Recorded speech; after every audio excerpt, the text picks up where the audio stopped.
Okay, good evening, everyone.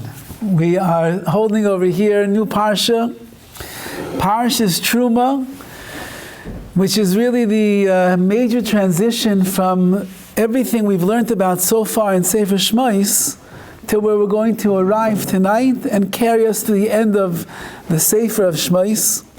And that is, we were a nation that was taken down to Mitzrayim. We were slaves. We were persecuted. We had many hard times. And then HaKadosh Baruch Hu made miracle after miracle, one nace after the other, the Makkahs, the plagues, the splitting of the sea. He saved our nation. We saw the yichud, the unity, and the oneness and the intimacy that Klal Yisrael has with HaKadosh Baruch Hu. And that carries us to Har Sinai. Har Sinai, we are rewarded with the greatest gift of all kind, the Torah. And we're now this Torah nation that knows that HaKadosh Baruch Hu loves us, and He makes miracles for Klal Yisrael. And after all is said and done, HaKadosh Baruch Hu commands us in this week's Parsha, Parshas Terumah, that v'asuli migdash v'shechanti b'soichem, you must make for me a migdash, v'shechanti b'soichem, and I will dwell amongst you, I will dwell inside of the Mishkan itself. There's a question in this pasuk that has bothered me for many, many years, and I never had a very good teretz, a very good answer to explain what it means. And today, Baruch Hashem, I saw in the Oznaim the Torah that he asked this question and he answers it. And I saw also Rav Hirsch goes along the same lines. We're talking about the building and the constructing of the Mishkan, which is the tabernacle that Klal Yisrael is going to build in the Midbar, in the wilderness itself. Eventually, we're going to go through 40 years of journeying around, wandering around. We'll come into Eretz Yisrael, and eventually there will be a king by the name of Shlomo HaMelech, and he is going to build what's called the Beis HaMikdash. The Beis HaMikdash, the holy temple in Yerushalayim, will stand, it will be destroyed, we'll go into exile, we'll come back 70 years later, it will be rebuilt again, and we'll have a second Beis HaMikdash. But that's the Mikdash, that's the Beis HaMikdash, the house of Mikdash, of Kedusha, of sanctity, there in Yerushalayim, in Eretz Yisrael. And over here in the wilderness, we're building the Mishkan. That is the command. Build the Mishkan for HaKadosh Baruch Hu. And Hashem, who of course is well aware of grammar, and He's well aware of every word that He writes with His holy pen, He's telling the Jews in the Midbar, in the wilderness, when they're getting ready to build a Mishkan, which is what the entire Parsha is all about, He says, v'asoli migdash, make for me a migdash, which is what they're going to build when they get into Eretz Yisrael. In the Midbar, in the wilderness, they're building a Mishkan. In the Eretz Yisrael, they're building a migdash. So why does HaKadosh Baruch Hu tell Klal Yisrael, while they're in the desert and they have to build a Mishkan, v'asuli migdash, make for me a migdash. You're not making a migdash, you're making a Mishkan. So this is not only bothers me, this is something that bothers many of the Mefarshim, the commentators. Why did Hashem use the word migdash instead of Mishkan over here? And furthermore, in this pasuk, famously, it points out, if you make for me a migdash, v'shechanti b'soichem, I will dwell, it should say in Hebrew, v'shechanti b'soicha, I will dwell inside of it. If you build for me a Mishkan, which is going to be the place where the Shekhinah is going to reside, so then v'shechanti b'soicha, I will dwell inside of it. And yet we know famously that it says v'shechanti b'soicham, I will dwell inside of you, seemingly talking about Klal Yisrael. So you're building a Mishkan, now we're calling it a Mikdash. You're building a Mishkan so that the Shekhinah should dwell inside of there, but I want to dwell inside of you. So the Oznaim the Torah writes something that is so powerful and eye-opening to what it means to be a Jew, to be a member of this nation. If only if we could remember what he says, that will be one plus. If we could believe what he says, it'll be even a bigger plus.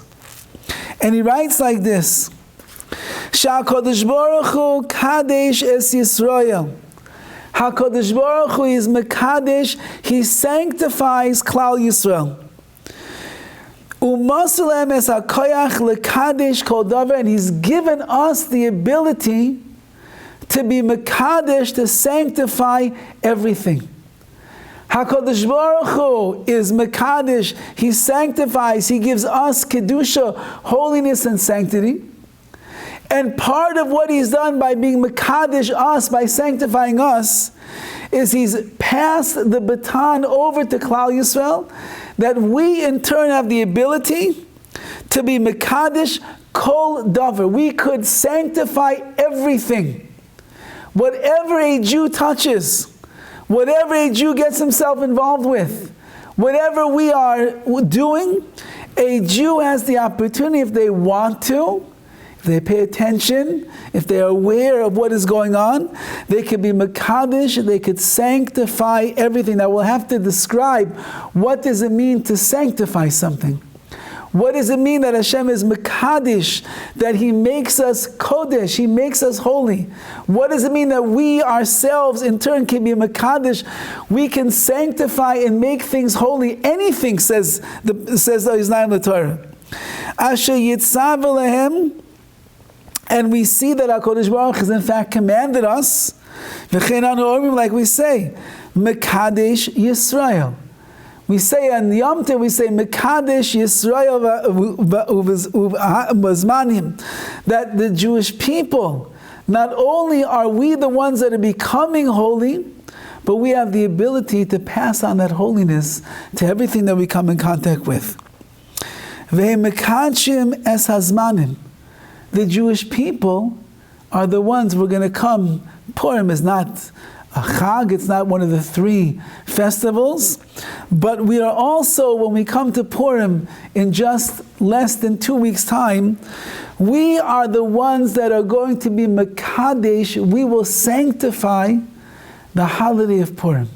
In a couple of months, we're going to come to Pesach, and we will say the words in our davening, Mekadesh Yisrael v'hazmanim, which means the Jewish people are the ones who are sanctifying the Yom Tov of Pesach. It's not that HaKadosh Baruch Hu is the one that is giving it its Kedusha. The power of Klal Yisrael is, we down here in this world have the ability to be Mekadesh, to elevate and sanctify whatever it is that we lay our hands on. And he goes on further, Ulefikach, and therefore, it doesn't say in our pasuk, in our verse, the asuli mishkan.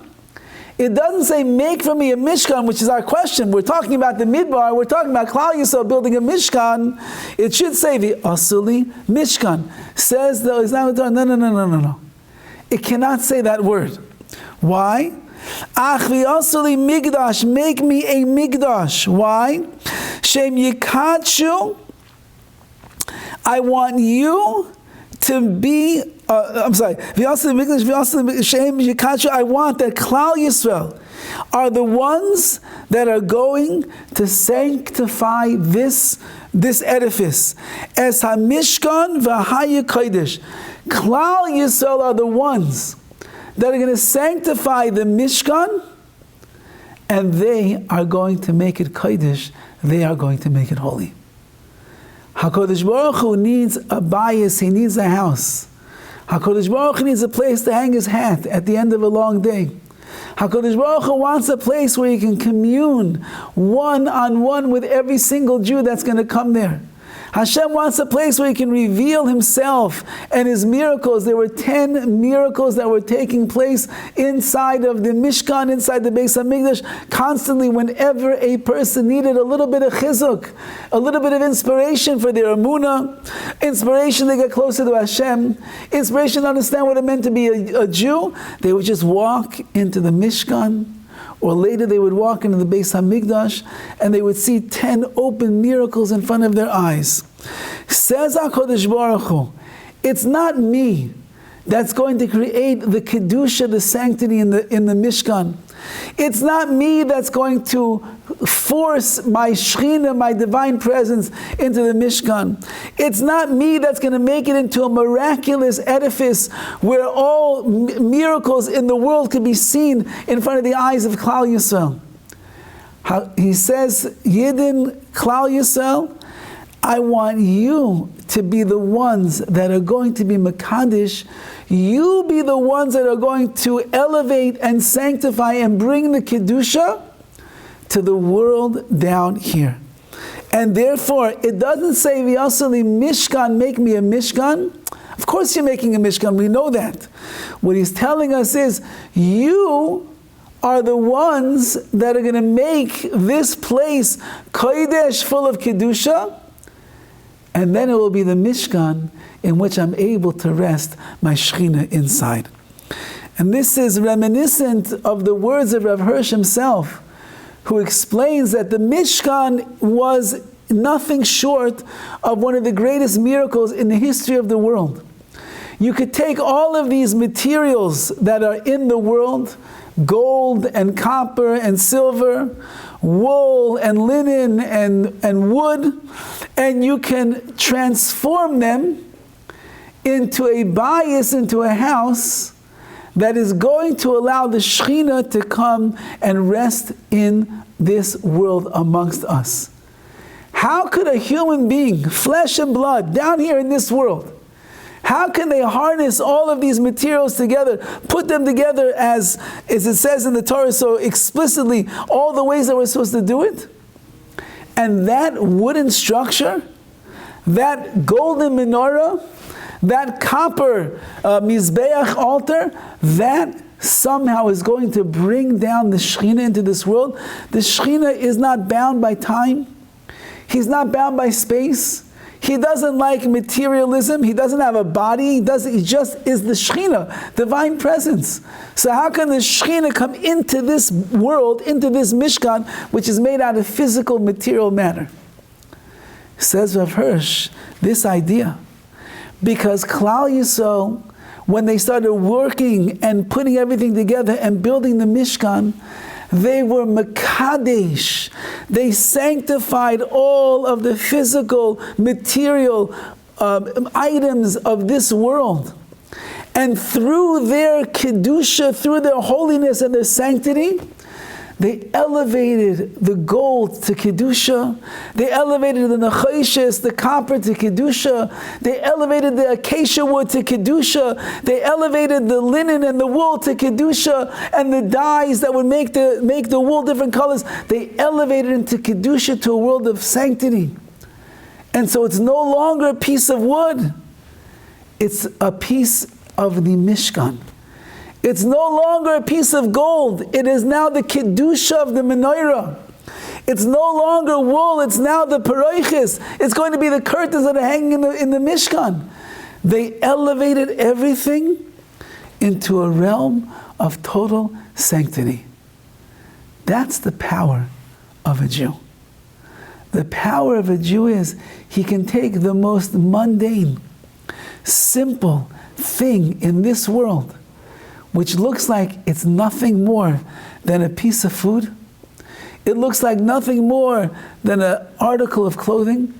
It looks like nothing more than some cement and iron to be able to go and build his house. It looks like nothing more than his computer. It looks like nothing more than his car. But if a Jew does things in the right way, he elevates everything into a world of Kedusha, so that the Shekhinah is going to dwell over there. Many years ago, when I was a Bacher learning in Eretz Yisrael, we made a siyum. Our first siyum in the Gemara over there was on Masechta Megillah. And that night we made a siyum in the dormitory / apartment of the yeshiva. And one of the Gedolei Ador, one of the great rabbis of the generation, Rav Chaim Pinchas Scheinberg, Zeichet Tzadik Livracha, came to that siyum because our Rebbeim were his students. Rav Scheinberg, if anybody's ever seen pictures, he wore about 100 pairs of talis cotton. He was like a mountain of tzitzis. He wore his tefillin all day. If you ever walked into his apartment, you could literally feel what it means, v'shechanti b'seichem, that the Shekhinah was dwelling there. It was a palpable feeling. The air was so thick in that apartment, you felt like the Shekhinah is right there. So he came to our siyum. And after, which was a whole thing in of itself, we were so honored and so overwhelmed, and he's sitting right there in our apartment at our table, giving us a schmooze about being happy, and Torah is what makes you happy. At the end, he left. And he had a student who would drive him everywhere, Asa Widow, I believe was his name, and he had a little car, and it was the Rosh Yeshiva's car. He would drive Rav Scheinberg wherever he had to go. And I just remember watching him float down the stairs to go into the car. And as he got in the car and they drove away, I kid you not, it's like you could just see the aura of light that was encompassing and encircling that car. Because if you're a holy man and you live your life with holiness and with Kedusha, says the Oznayim the Torah, Maser lehem es hakoyach lekadish kol davar. The Jewish people have the ability to be mekadesh, to sanctify everything. Your car becomes holy. Your table, Rav Yaakov Yosef Herman happened to have been the father-in-law of Rav Scheinberg Zatzal. He lived in America for many, many years. He was one of the great builders of Orthodox Jewry in America in the late 1800s, early 1900s. And his house was the address for anyone that needed anything in the Jewish world. All the great rabbis that were traveling from Europe at the time that were coming to raise money for the yeshivas, all of the biggest tzaddikim, they stayed in his house. On Shabbos afternoon, Shabbos morning by the lunch, and the Shabbos dinner, the table was filled always with guests, 10 guests, and 20 guests, and 30 guests. People were sleeping, their kids learned how to give up their rooms at young ages to have guests that were traveling through to sleep in their rooms. That's how it worked in the Herman house. It was a house that was filled with chesed all the time, achnasas orchim, always doing acts of kindness and bringing guests into the house. That was like their great mitzvah. Later in the years, Rabbi Herman decided that he and his wife were going to make aliyah, and they're going to move to Eretz Yisrael. And they had to begin deciding what are they going to take from the house and what are they not going to take from the house. It was not before, in the primitive days, there were no such things as lifts like we have today, where you can just shove all of your house from America inside of a box and they take it to Eretz Yisrael, and then voila, America ends up in Yerushalayim, lo and behold. It wasn't like that back then. You had to be very careful, you have to be very choosy what you wanted to take. So he told his wife, we're taking our dining room table. She said, Yaakov Yosef, the table is so old, and it's so big, and it's so heavy. She said, we're going to go to a small little apartment in Yerushalayim over there. We'll find a new table that will fit the bill over there. He said, no. He says, we're taking this table. He said, this table has been in our dining room for the last 30-something years that we live here. Do you know how many Shabbos meals were served at this table? Do you know how many guests sat at this table? Do you know how many brachas were said at this table? Do you know how many zmiros, how many songs were at this table? Do you know how many Gedoyle Yisrael, great rabbi, sat at this table? Do you know how much Kedusha is in this table? We're taking the table with us. This is what a Jew is able to accomplish. They turn a piece of wood with some legs, they turn it into something of Kedusha, of holiness. What we say at the table, how we act at the table, how we eat at the table, the brachas that we say at the table, we're adding in more and more and more Kedusha with everything. And then he continues, V'yasali migdash, make for me a migdash, v'az v'shechati b'seichem. When you make for me a migdash, which means when you sanctify the Mishkan, then I will dwell amongst you. Nimsa shaloi b'mishkan yishra Hashem es shchinasai. Listen to these words. You see from this pasuk over here, it's not that HaKadosh Baruch Hu said, make me a Mishkan, and then I'm going to dwell inside the Mishkan. That's not what my goal is. That's not my objective, says Hashem. Ela b'kedushas Yisrael. Rather, I will dwell in the kedusha and the holiness of Klal Yisrael. Sheyosifu el binyan ha-mishkan, and that's even greater than the building of the Mishkan itself. The Kedusha that is in every single Jew. The Kedusha that we infuse into the Kalim, into the vessels of the Mishkan, into the wood, into the copper, into the gold, into the silver. That is greater than the actual Mishkan itself. That's why it says, V'shechanti b'seicham, I will dwell amongst you. Like it says, V'nigdashti b'seich b'nei Yisrael. Elsewhere, later in Vayikra it will say, I am V'niskadashti, I will become sanctified amongst Klal Yisrael. U'b'toich kedusha zu, and through this kedusha of Klal Yisrael, Tishkoin hashchina, the Shechina is going to dwell.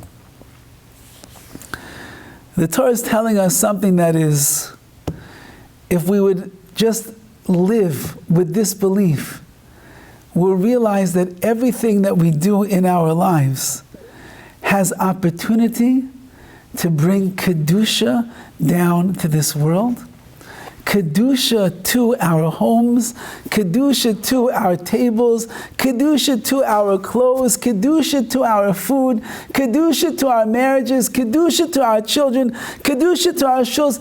Everything that a Jew does, he's responsible to be the one that is Mekadesh, that is going to bring the holiness and the sanctity here. It doesn't work that Hashem waves his magic wand and says, poof, you're a holy person. Poof, the shul becomes a holy place.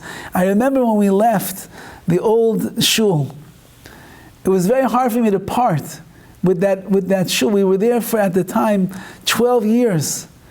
And in the final weeks that we were in the old building, I was like reminiscing of all the things that transpired in that main room over there. All the davenings, all the Yomim, the Royim, all the Rosh Hashanah, the Yom Kippur, the blast of the Shofar, the Purim and the Megillah and the Pesach and the events and the programs and the Shir. I was just reminiscing. And I thought to myself, just like Rabbi Yaakov Yosef Herman, imagine how much Kedusha has been absorbed in the walls of this one room where we davened and we prayed and we learned for so many years together. And I said that when we come to the new shul, it's like 5 times the size. I says that means we're going to have to work 5 times as hard to make sure that the Kedusha gets absorbed in the walls and the floors and the ceilings and the bima of this shul. And that Kedusha, that's all up to us. How much we're going to work on becoming holy, how much we're going to work on being a conduit of the Shechina, how much we're going to try, like Rav Hirsch writes, in the building of the Mishkan, I want to elevate the material world around me to things that are more ruchni, more spiritual, more kedusha that's involved. Then I'm Mekadesh, I myself, the Jew, has a power to sanctify and make holy everything that is down here in this world, and in that way I bring down the glory of the Shechina into my life, and anyone that's around is going to be affected positively as well. Now, the Ramchal has a sefer called Mesilas Yesharim, Path of the Just, something that almost every Jew in the world has, or at least is with the program, knows about this sefer. It's the guidebook of how to be a proper Jew. It teaches us one level after the other and one chapter after the other how to strengthen ourselves in the world of Avodas Hashem and understanding what our purpose in the world is, and how to be attached to the Ribbono Shel Olam and make the right decisions and run away from the wrong things and run to the right things. A person who doesn't learn Mesilas Yesharim, it's hard to know how they could be functioning as a religious Jew, because this is the textbook of how we're supposed to do it.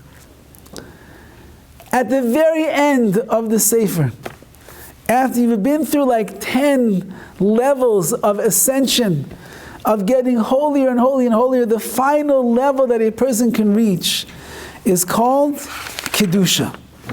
Kedusha, holiness. That's like the final level.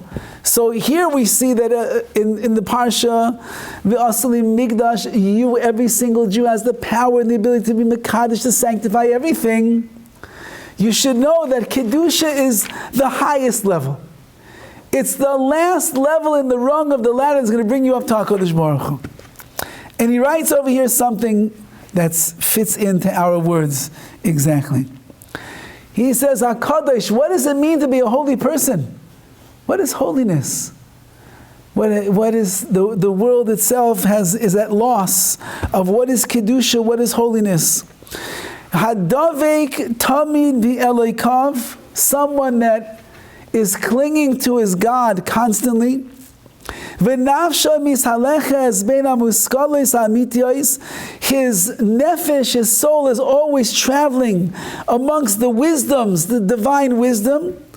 Be'avas boiroi v'yirasai, with tremendous love and fear and awe of his Creator. He now is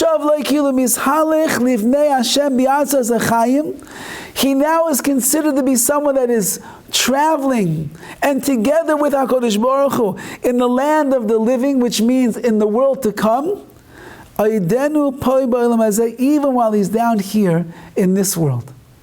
A Kadosh, a holy person, who is Dovid, who is clinging to HaKadosh Baruch Hu, Tamid, constantly, which means he finds some way to remove himself from all the physical things that are going on in this world, and he's attached now to the Shekhinah.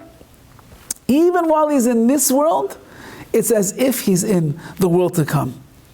Vehine ish kazeh, a person who lives his life like this, who atzmai nechshav kemishkan, that person is considered to be a mishkan. He is the tabernacle. He is the dwelling place. V'asali migdash v'shechanti b'seicham. HaKadosh Baruch Hu is coming and dwelling in him. Kamigdash ukamizbeach. He's like the mishkan. He's like the migdash. He's like the mizbeach, like the altar. K'maymarim, like it says about Yaakov, v'ya'al me'olav Elokim, Hashem ascended from Yaakov. As if Yaakov Avinu himself was like a mizbech, like an altar, like a mishkan, and Hashem descended from on top of Yaakov, which means Yaakov's the one that is bringing the Kedusha. The Kedusha is generating and emanating from him, and Hashem is there resting on top. And then he adds over here, Ha'avos heinena merkava, the avos hakadoshim, our forefathers, they're like the chariot on which HaKadosh Baruch himself rides in this world. Kabbalistic idea. All of the forefathers, they're part of the Hashem's chariot. And just like the rider sits inside of the chariot and he was able to ride through wherever he has to go, HaKadosh Baruch Hu, if he wants to go through this world, so to speak, he has to have a chariot upon which he's going to sit on. And who is the chariot of Hashem? The Avos, our great forefathers and ancestors. Ki Ashchina shoira aleihem, because the Shechina dwelled upon them. Kama shahaisa shoira b'migdash, just like it dwelled in the Migdash. Exactly what we're saying. If a person will makadesh, will sanctify themselves, a person will elevate themselves, a person will take the things around them and add kedusha and holiness to it. So then just as the Shekhinah was dwelling inside of the Mishkan, and the Shekhinah was dwelling inside of the Migdash, inside the Beis HaMikdash, Shechanti b'soicham, says HaKadosh Baruch Hu, I'm going to dwell inside of you as well. And as the Islamic Torah says, that's even greater than the Mishkan itself. That means, as we know, that every single person is a Migdash Ma'at. We are all a microcosm of the Beis HaMikdash. The Nefesh HaChaim goes to great lengths to show Kabbalistically how every part of the human being corresponds to another part that's inside of the Beis HaMikdash. The kelim, the vessels, the way that things are set up, so on and so forth. Because the way that we live our lives and the way that we dedicate ourselves to HaKadosh Baruch Hu, and the way that we bring the Kedusha on ourselves, so we are no less, if not even more, than the physical edifice of the Mishkan that was here in this world, there in the wilderness, and eventually the Mikdash that dwelled in Eretz Yisrael, in Yerushalayim. Every person is a Mikdash. Every person can be Mekadesh themselves. Every person can elevate themselves to levels that we never dreamed of getting to. It doesn't mean that you have to sleep on the floor. It doesn't mean that you have to walk across a bed of nails. It doesn't mean that you can't eat anymore and you have to starve yourself. It doesn't mean any of that. As a matter of fact, the Ramchal in the Mesilas Yesharim, he's very against all of that behavior. That's not the way to get to the holiest of things. The way to get to real Kedusha is, I'm living in this world. I'm a member of Olam Hazeh, of this world. But I know how to use everything that's in this world to be able to elevate it and raise it and bring it to a place of Kedusha, of holiness. And this is the task of every single Jew. And this is, he's saying over here, it's not even like lofty beyond our dreams, beyond our grasp. Everybody could do that in their own special way. You can turn a table into a vehicle of Kedusha. That's why he writes over here, based on Chazal, when a person that is holy, when he eats food, it's like a sacrifice that is brought upon the altar on the fires. Because so I don't know if you can turn a 42-ounce steak into a holy in convocation. I'm not quite sure.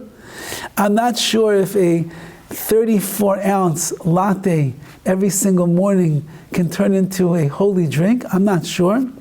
I'm not sure if, as I once saw a guy walking down the street, there's like big gulp, there's super big gulp, and then there's like super duper big gulp. It's like this big and has a handle, and the guy's walking down the street like this. I'm not sure that you can do that with that size big gulp.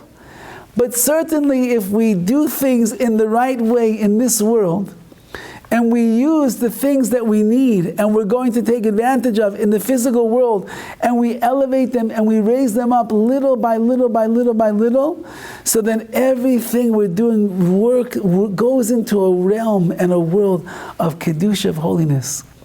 And a person that is holy feels like a very different person than the unholy world in which we live in. A person whose drive in the world is to be Mekadesh himself and be Mekadesh the world around him, he's always working and living in the world in a different way. Because it's always an opportunity that I can elevate this, and I'll elevate this meal, I'll elevate this conversation, I can elevate my clothing, my shoes, and so on and so forth. We were just in Eretz Yisrael, it's already a month ago, and Shabbos, so I was wearing my Shabbos clothing in Eretz Yisrael, my Shabbos shoes, and I ended up after Shabbos in Bnei Brak by an amazing Achnas Sefer Torah, dancing in the streets of Bnei Brak, being part of a major siyum and the festivities and dancing and everything. And when I came back, so the first Shabbos back in LA, I thought to myself, wow, these shoes last week, they were walking the streets of Yerushalayim and dancing in Bnei Brak. They're different shoes right now. And that's what we're saying over here. Everything that a person does in their life, this is language over here, that you could be Mekadesh, you have the ability to be Mekadesh, sanctify everything, if we do it in the right way. Now, you shouldn't get overwhelmed, because if you're thinking about Kedusha, sanctify, you get nothing accomplished. But maybe at least one thing a day, 2 things a day, we can think to ourselves, I'm responsible to be Mekadesh this. Maybe it's my cup of coffee. In the morning, it becomes a cup of Kedusha. Maybe it's my lunch. Maybe it's my time in the car. You know, if you use your car for chesed, Rav Shimshon Pincus Zatzal, he would have become one of the Gedolei Yisrael, but his life was taken short in a tragic car accident. He was already passed away, probably somewhere in his 50s. He was already a giant at that time. He had a very unusual habit, and that was he would drive people anywhere they had to go. Even if he wasn't going in that direction, he would tell, I'm going in the same direction, come, jump in.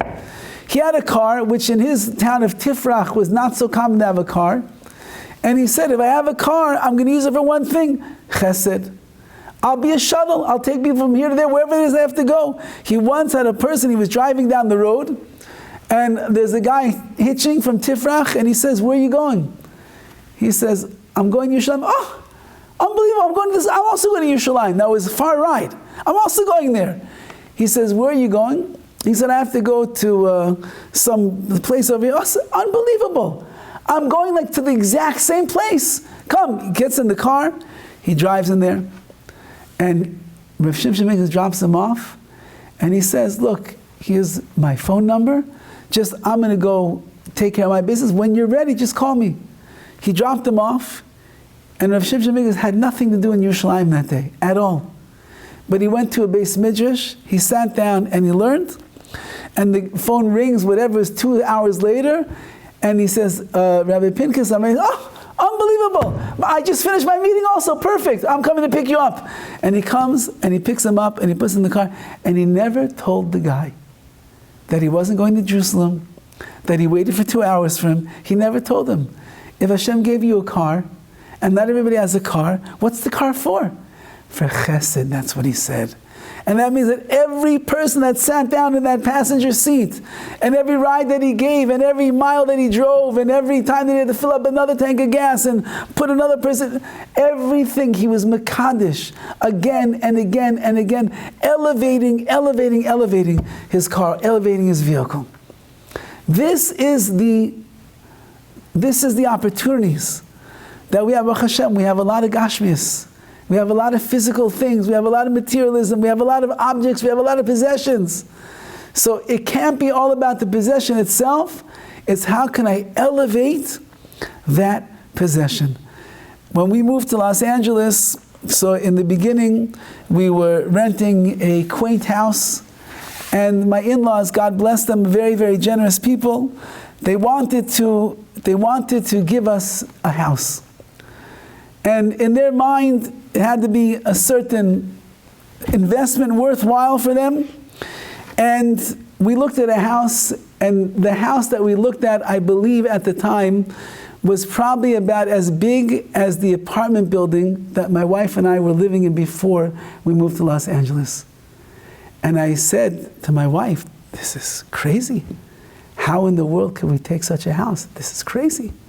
We lived in a small little apartment. We're very happy over there. We don't need such a thing. I called my Rosh Yeshiva, Rav Aaron Feldman, who is a very holy man, by the way. He knows what Kedusha is. And I explained to him the situation, and I explained to him the very generous, loving offer of my in-laws, and I asked him, what are we to do? And I explained size, everything. So he said to me the following words. He said, a house is only gashmias, is only physical and material, if you use it for only material and physical pursuits. He says, but if you make the center of your house, and you make it the mission of your house, that it should be open for chesed all of the time, and you should always have hachnasas orchim, you should have guests over, and you should make sheva brachas in your house, and you should make a bris in your house, and you should have big sudas and events in your house, and you should even make a wedding in your house. He says, if you use your house for mitzvahs, then it's not gashmias, it's not material, it's ruchnias, it's spiritual. Because as we're learning over here tonight, you're mekadesh, you're elevating and lifting everything up to a level of kedusha, of holiness. And so with those words of advice of the Rosh Hashiva and his bracha, we moved into the house, and literally, kimat mamish, from day number one, it worked out literally that when we first moved in, my Rabbi from Baltimore came, stayed in our house. The house has like a turnstile of guests that have stayed and stay there.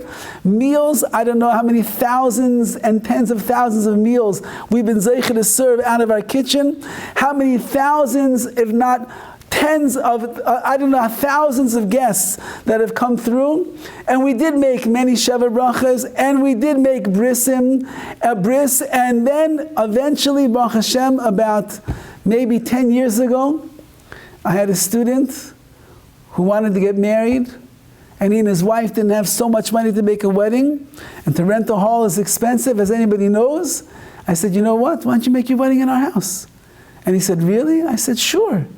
I said, here in the living room, in the dining room, this will be what's called the Chassan's Tish, where we're going to sign the ksuba. And over there in the living room, that would be the bidekin, where the kala is going to sit in a chair, everyone will come and give her brachas. In the front yard, we're going to make the chuppah. And in the backyard, we're going to make the party with the dancing and the catering.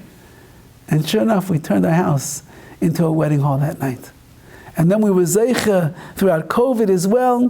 When people couldn't make weddings in halls, we had chasanas in our backyard. And I think we also had another chasana in our backyard as well. And if you use the house as a davar shebekedusha, it's no longer gashmis. It's no longer material. It's no longer indulgent. It's no longer luxurious. It becomes a davar, something that has the kedusha that a person infuses in there. And that's what we learn from V'asuli Migdash. Hashem knew exactly what he was saying. He didn't say V'asuli Mishkan because he wanted to drive the message home to Klal Yisrael. You are responsible for the Kedusha that's going to be in the Mishkan. It's not me, says Hashem. I can't even bring my Shekhinah down there unless you're Mekadosh, unless you elevate and you sanctify everything. Once that you do, I will dwell amongst each and every single one of you. And that's even greater when you become the Mishkan. It's even greater perhaps than the Mishkan itself, because you are the traveling Mishkan. Wherever you go, whatever you're doing, whatever you're eating, wherever you're sleeping, wherever you're on vacation, wherever you're in the car, wherever you're in the office, wherever you are and whatever you are involved with, a Jew could, as he writes over here, they have the koyach to be mekadesh kol davar, to sanctify and elevate everything.